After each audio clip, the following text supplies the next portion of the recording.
Hi friends, இன்னைக்கான வீடியோவில் king of ஃபரோட chapter 31, 32 தான் பார்க்க போகிறோம். அதுக்கு முன்னாடி சப்ஸ்கிரைப் பண்ணவங்க போயிட்டு சப்ஸ்கிரைப் பண்ணிக்கோங்க, இந்த வீடியோக்கு லைக் பண்ணிக்கோங்க. சரி, அதான் பேசுகிறோம்ல, சாப்டருக்குள்ள போயிருந்தேன். சாப்டரோட ஸ்டார்டிங்லேயே ரிச் குகைக்குள்ளே தான் காட்டுறாங்க.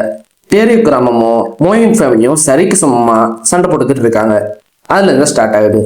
அப்படியே ஸ்டீல் மாஸ்க்கும் பயங்கரமா கத்துறேன். அவங்கள ஒருத்தவங்க கூட சும்மா விடாதீங்கடா, போட்டு தள்ளுங்கடான்னு மோயிங் ஃபேமிலி சேர்ந்த சோல்ஜர்ஸும் பதிலுக்கு அவங்களும் கத்திக்கிட்டு சரிக்கு சமமா ஃபைட் பண்ணிக்கிட்டு இருக்காங்க. இந்த சைடு பார்த்தா டேரியோ கிராமத்தை சேர்ந்த 2 சன்னும் பயங்கரமா ஃபைட் பண்ணிக்கிட்டு இருக்காங்க.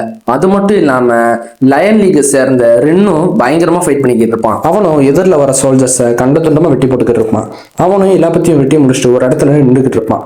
அங்க டேரியோ கிராமத்தை சேர்ந்த லீடரும் பக்கத்துல வந்துட்டு, இப்படிப்பட்ட அசிங்கமான ஒரு காரியத்தை பண்ணிக்கிட்டு இருக்காங்க இந்த மோயோங் ஃபேமிலி. 20 வருஷமா இந்த இடத்த யாருக்கும் தெரியாம மறைச்சு வச்சுக்கிட்டு இப்படி பின்னாடி நிறைய வேலைகளை பார்த்துக்கிட்டு இருக்காங்க. இதை பார்க்கவே ஸ்ட்ரேஞ்சா இருக்கு அப்படின்னு சொல்லிக்கிட்டு இருக்கும் போதே கரெக்டா அவனுக்கு பின்னாடி உள்ள இவனோட சோல்ஜர்ஸ்னா ஒரு ஆயுதம் கிழிச்சுக்கிட்டே வந்து இவனோட கையையும் துண்டா வெட்டிடும். இவனும் கையை பிடிச்சிக்கிட்டே உட்காந்துருவான். அவன் ரத்தத்தை நிப்பாட்டிக்கிட்டு இருக்கும்போது அந்த இடத்துக்கு கரெக்டா மோயிங் ஃபேமிலியை சேர்ந்த ஹெட்டும் வந்துருவாப்புல. அவங்களுடைய மெயின் ஃபோர்ஸும் அங்கே வந்துடும். டேரியோ கிராமத்தை சேர்ந்த லீடரும் அவங்கள முறைச்சு பார்த்துக்கிட்டு இருக்க, அப்போ போல மோயிங் ஃபேமிலி ஹெட்டும் பக்கத்துல வந்துட்டு, நீ பேசும்போது கரெக்டா பேச கத்துக்கோ, அது மட்டும் இல்லாம நீ இந்த இடத்துக்கு வருவேன்னு நான் எதிர்பார்க்கவே இல்லை அப்படின்னு சொல்லிட்டு அந்த சோல்ஜர்ஸ்க்கு பின்னாடி நின்றுக்கிட்டு இருப்பான். இதெல்லாம் இவன் பார்த்துட்டு, ஏண்டா பாஸ்டர், நீ இந்த இடத்துக்கு இந்த ஆயுதத்தை கொண்டு வந்தனாலதான் தைரியமா இருக்கியா?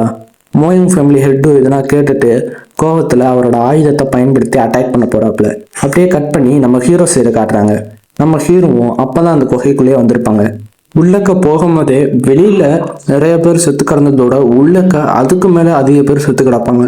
இதெல்லாம் பார்த்துட்டு, இப்படி ஒரு வம்புல நம்மளும் மாட்ட வேணாம், அது மட்டும் இல்லாம இந்த இடத்துக்கு நீங்க எதுக்கு வந்திருக்கீங்க, உங்களுக்கு அந்த ஒரு பொருள் வேணுமா, அந்த ஒரு பொருள்லாம் அந்த கேரட்டு பையன் பயன்படுத்துறானே அந்த பொருள்னா நான் நினைக்கிறேன்.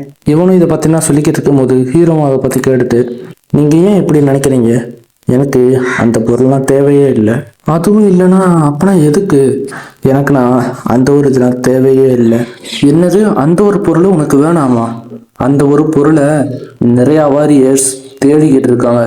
இது மேலனா உனக்கு ஆசை இல்லைனா அப்பனா இந்த இடத்துக்கு நீ எதுக்கு வரணும் அப்படின்னு பேசிக்கிட்டு இருக்கும் போதே தெரியாதனமா ஒரு ட்ராப்ல கால் வச்சிருவான்.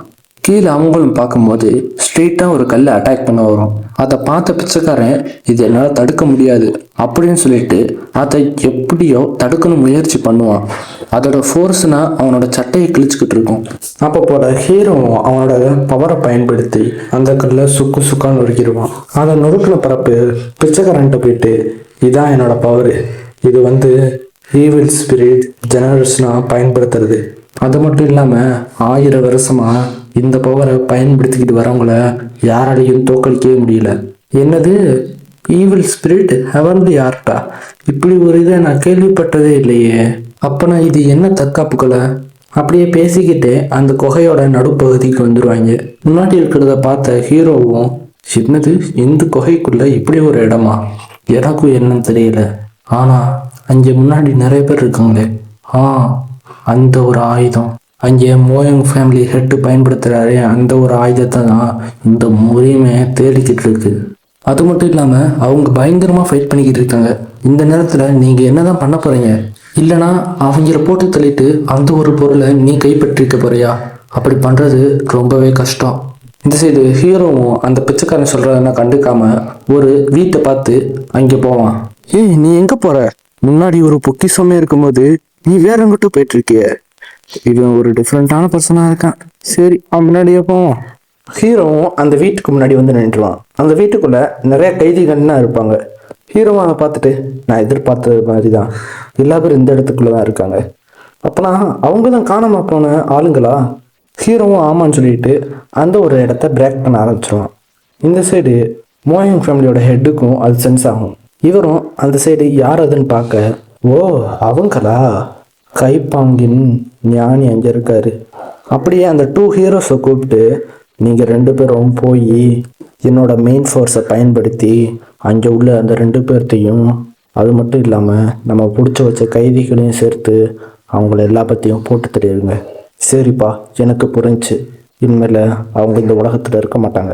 இந்த சைடு ஹீரோவும் அதெல்லாம் உடச்சிட்டு வந்து உள்ளக்க வந்துட்டு இங்கே யார் சங்கிவாவுடைய அப்பா.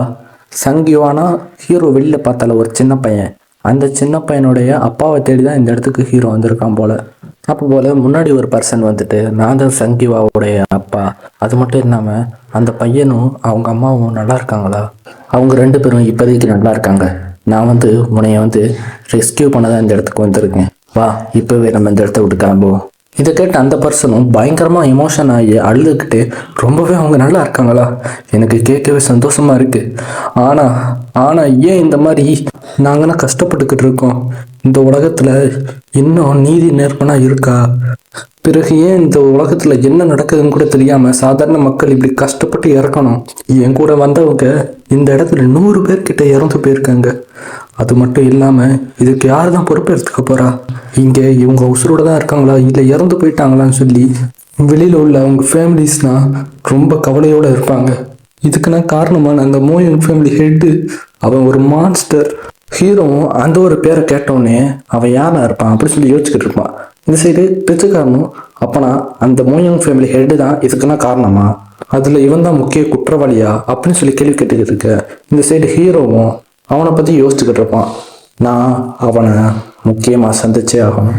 அப்போ போல் அந்த இடத்துக்கு அந்த 2 ஹீரோஸ் வந்துட்டு ஹீரோட்ட நீ இதை இப்படியே ஸ்டாப் பண்ணு, எங்கள் இடத்துக்கே வந்துட்டு எங்களுடைய அடிமைகளை நீ எப்படி வெளியில் எடுத்துக்கிட்டு போனா?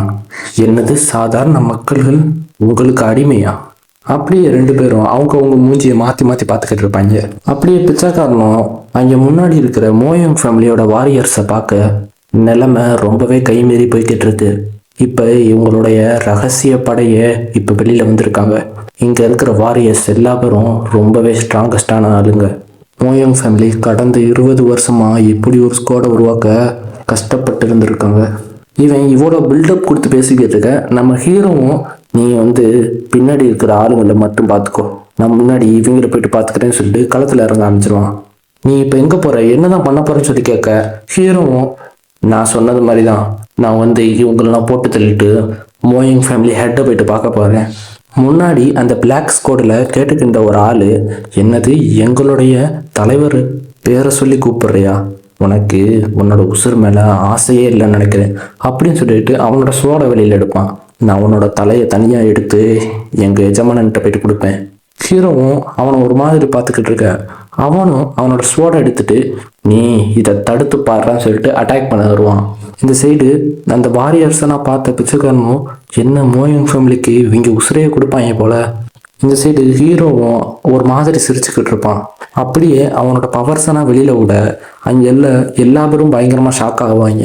அப்படியே ஹீரோவும் அவனோட பவரை பயன்படுத்தி முன்னாடி வர ஸ்வாடை சுக்குன்னு நொறுக்கிட்டு அவன் உடம்புலேயே வைப்பான். அவனோட உடம்பே துண்டாக போயிடும். நீங்கள் ஃபைட் பண்ண வரீங்கன்னா 1க்கு 100 தடவை யோசிச்சு பார்க்கணும். ஏன்னா ஈவில் ஸ்பிரிட் ஜெனரல் கூட யார் ஃபைட் பண்ணாலும் அவங்களோட உசுரை பணயமாக வைக்கணும் அப்படின்னு சொல்லிட்டு அவனை தனியாக பிக்கிறதோட அந்த சாப்டர் முடிவடைகிறது. சரி, நெக்ஸ்ட் சாப்டர் பார்க்கணும்னு ஆசைப்பட்டீங்கன்னா நம்ம சேனலை சப்ஸ்கிரைப் பண்ணிட்டு இந்த வீடியோக்கு லைக் பண்ணிக்கோங்க. சரி, அது மட்டும் இல்லாமல் இந்த சேனல் நான் இப்போ தான் ஆரம்பித்தேன், ஒரு மோட்டிவோடு ஆரம்பித்தேன். அது நான் உடஞ்சி போயிடும் போல் எனக்கு தோணுது. ஏன்னா நான் வந்து ஊருக்கு போக போகிறேன். அங்கே போயிட்டா என்னால் ஃப்ரீயாக இருக்க முடியாது.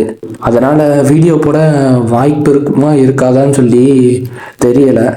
அதனால் நான் அந்த இடத்துக்கு போன பிறப்பு ஃப்ரீயான டைம் இருந்துச்சுன்னா அப்போ நான் வாய்ஸ் கொடுத்து இந்த மான்காவை போட ட்ரை பண்ணுறேன். அது மட்டும் இல்லாமல் நேற்று தான் 1K போனோம், ஆரம்பித்து 10 நாள் தான் ஆகுது. அதுக்குள்ளே 1000 சப்ஸ்கிரைபர் போயிட்டோம். இன்னும் உங்களுக்கு நிறையா மான்காவனா போட்டு இன்னும் உங்களை என்ஜாய்மெண்ட்டாக வச்சுருக்கணும்னு எனக்கும் ஆசை தான். ஆனால் என்ன இப்படி நடக்குது? சரி, எப்படி இருந்தாலும் உங்களால் முடிஞ்ச சப்போர்ட் எனக்கு கொடுங்க. அங்கே போனால் கிடைக்கிற ஃப்ரீ டைமில் நல்ல மான்வாவாக தேடி கண்டுபிடிச்சி இந்த மான்வாவும் எப்படி தான் முடிச்சிருவேன். எப்படி இருந்தாலும் போட ட்ரை பண்ணுறேன். சரி, இந்த வீடியோ இதோட முடிச்சுக்கலாம். பாய்.